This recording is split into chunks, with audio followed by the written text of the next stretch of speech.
सच्चिदानंदरूपाय विश्वोपत्यादिहेतवे तापत्रय विनाशाय श्री कृष्णाय वयं नमः।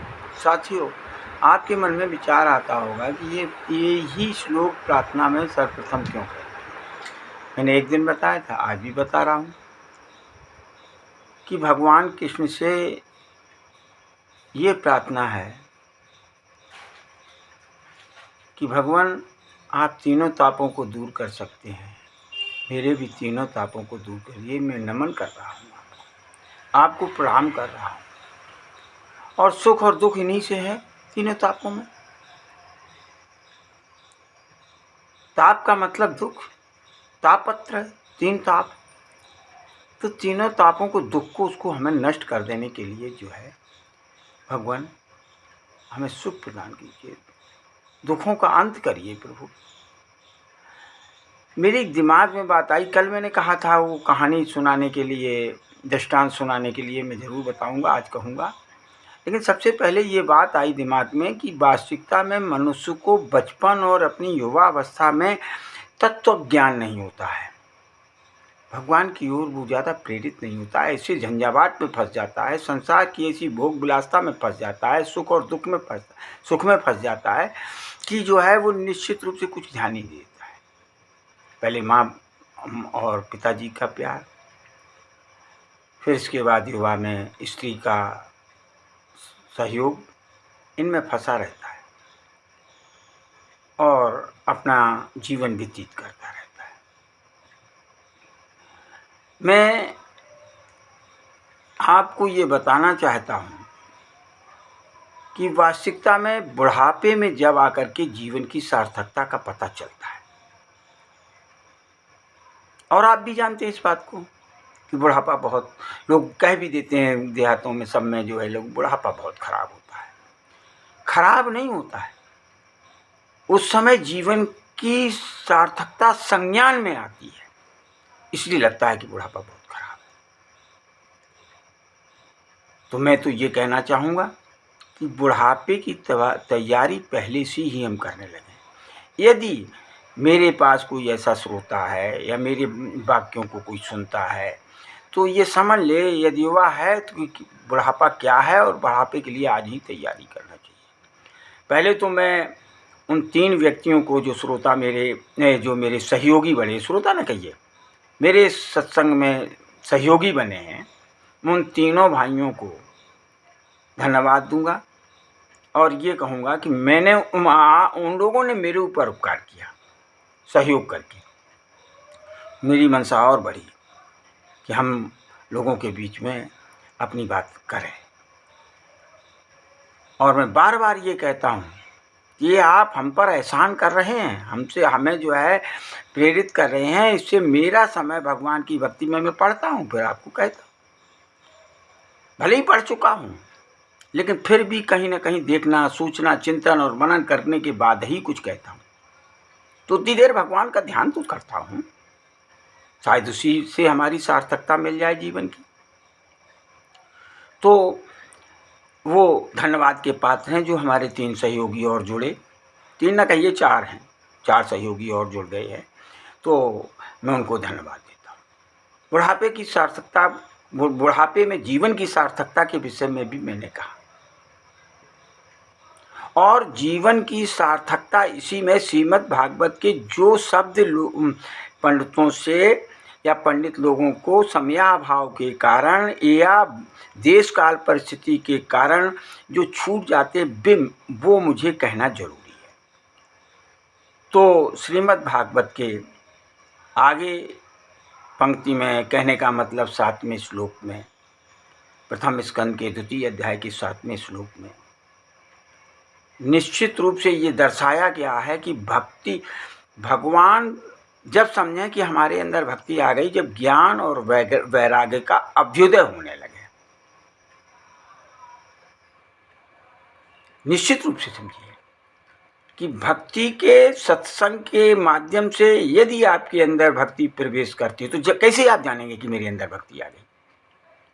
ज्ञान का अभ्युदय होगा, वैराग्यता की ओर ये मन आपका चलने लगेगा, मन लगाम से कस जाएगा और वो किधर जाएगा? जिधर लक्ष्य है, वैराग्य की ओर। यहीं पर सूत जी 7वें श्लोक में ये बात कहते हैं कि यदि ज्ञान और वैराग्य का अभ्युदय हो रहा है तो ये समझ लीजिए कि भगवान की कृपा से, समझ लेना चाहिए कि भगवान की कृपा से मेरे अंदर भक्ति का आगमन हो रहा है, सत्संग का प्रभाव पड़ रहा है। और वहीं 8वां श्लोक कहता है कि यही नहीं, ज्ञान और वैराग्य तो अभ्युदय होगा, लेकिन उसी के साथ साथ भगवान की कथाओं को सुनने की इच्छा भी प्रबल होने लगेगी। भगवान की कथाओं को सुनने की इच्छा होगी और उनमें सत्संग में मैं ज़्यादातर उनसे प्रश्न, एक बात ये छूट गया, कहाँ से छूटा है, कैसे भी इस वीडियो में नहीं आया है। मैं बताऊं कि 3 लोग पवित्र हो जाते हैं, जो मैंने जो है वो जो लिखा हुआ श्लोक आपको लोगों को आपके पास पहुंचा होगा, उसको आपने नहीं सुना है, कई लोगों ने नहीं सुना है। मैं बताऊं कि भगवान की कथाओं को केवल पूछ लेना ही वो पूर्ण को प्रदान करने वाला है, वो पवित्रता को प्रदान करने वाला है। हमने पहले भी बताया था कि 3 लोग पवित्र होते हैं, पूछने वाला, कहने वाला, सुनने वाला। तो भक्ति का यदि आपके अंदर समावेश हो रहा है, भक्ति का आगमन हो रहा है, भगवान की कृपा हो रही है, तो आप निश्चित रूप से समझिए कि ज्ञान आएगा, वैराग्य आएगा और भगवान की कथाओं की सुनने की प्रबल इच्छा होगी। यह समझ लीजिए। जीवन का लक्ष्य, भक्ति का लक्ष्य, जब ज्ञान आएगा, वैराग्य आएगा, तो भक्ति का अर्थ क्या है? भक्ति का लक्ष्य क्या है? मोक्ष प्राप्त करना, भोग विलासता में पड़ना नहीं। और मान लीजिए किसी को ऐश्वर्यवश, भाग्यवश, कर्मवश यदि उसके पास धन और दौलत है, तो उसका मतलब ये नहीं, वैभव है तो इसका मतलब ये नहीं कि इंद्रियों को तृप्त किया जाए। हमारा 9वां श्लोक कहता है श्रीमद् भागवत, देख लीजिएगा, हम उसका हिंदी अनुवाद मतलब भावार्थ कह रहे हैं। इंद्रियों को तृप्त करना नहीं है, जीवन का निर्वाह करना है, केवल जीवन का निर्वाह करना, जीवन चलाना है। जीवन में जो हमारी क्रियाएं हैं उनको आगे बढ़ाना है। तो भक्ति का लक्ष्य केवल एक है, मोक्ष।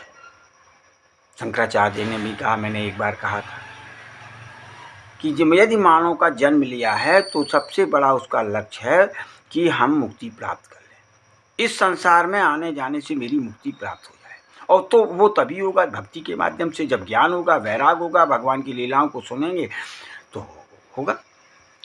तो आइए उसी के विषय में एक संत की बात है कि उन्होंने गीता का एक ही श्लोक केवल आधार माना, उसी का पाठ करते थे कि अनन्या चिंतयन्तो माम ये जना पर्युपासिते तेषां नित्याभियुक्तानां योगक्षेमं वहाम्यहम्। योगक्षेम का बहन करने वाला केवल भगवान, आपने जो कहा है मैं उसी को मानता हूँ।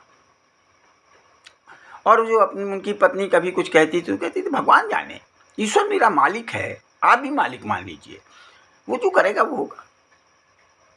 एक समय वो आया जब वो भूख और प्यास से व्याकुल थे, भूख लगी हुई थी, घर में किसी का किसी तरह एक दाना नहीं था, अन्न नहीं था।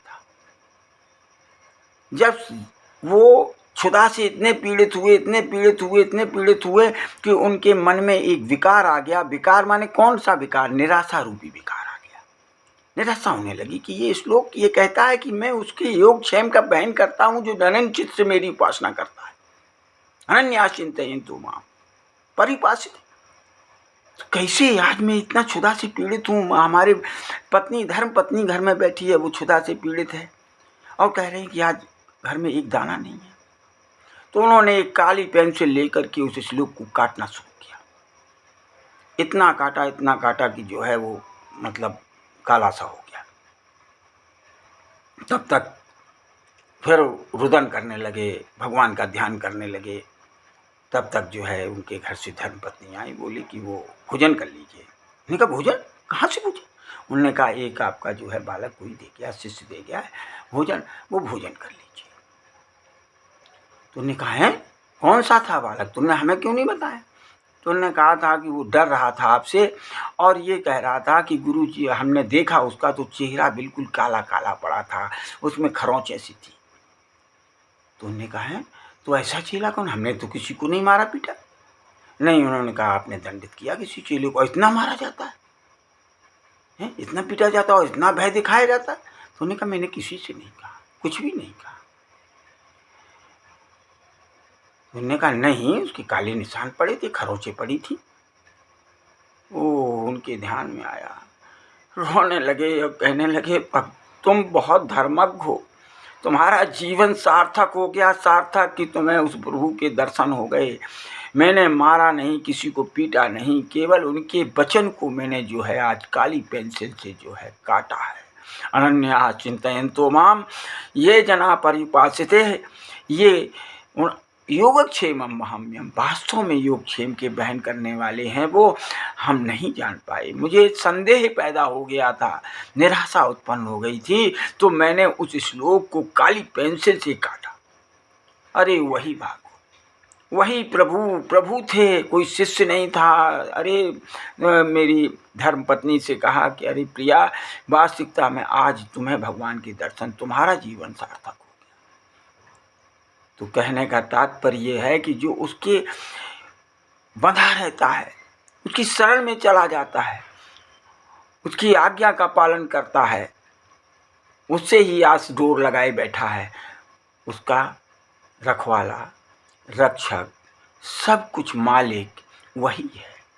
वो कहीं न कहीं से कभी न कभी किस रूप में आकर के जो है उसकी मदद करता है, सहयोग करता है, जो उसके अनंत चित्त से जो उसकी ऊपर निर्भर हो जाता है, शरण में चला जाता है। तो साथियों, उस प्रभु की शरण में चले जाएं।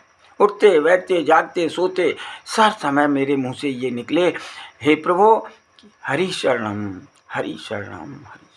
हे प्रभु मैं आपकी शरण में हूँ, मैं आपकी शरण में हूँ, आपकी शरण, मेरे योगक्षेम के बहन करने वाले आप ही हैं प्रभु। तो हमारा कहने का तात्पर्य यह है कि फिर पुनः वही कि भक्ति से हमें सब कुछ प्राप्त हो, सत्संग, सत्संग से भक्ति, भक्ति से सब कुछ मुझे प्राप्त होगा। और भक्ति का लक्ष्य है केवल यही कि मुझे मोक्ष प्राप्त करना, इंद्रियों की तृप्ति नहीं है। और जीवन निर्वाह यदि हमारे पास है तो जीवन निर्वाह के लिए है, लास्ट वही है कि भगवान का ध्यान करना, भगवान की भक्ति करना, भगवान की ओर बढ़ना। सब लोगों को शुभकामनाएं। बढ़िया नित्य निरंतर मैं ये कोशिश करता हूँ कि वो चीज़ें उस श्लोक की बताता रहूँ। कहानियाँ तो सब सुनते हैं, कथाएं तो मतलब आएंगी, कहीं किसी की कथा, कहीं कोई कथा, कहीं किसी, उसमें कोई विशेष बात कही होगी वो मैं ज़रूर कहूँगा। तो ये विशेष ही बात है, ये बात बताती कि भक्ति का लक्ष्य क्या है। धन्यवाद बहुत बहुत। हरि शरणम हरि शरणम हरि शरणम।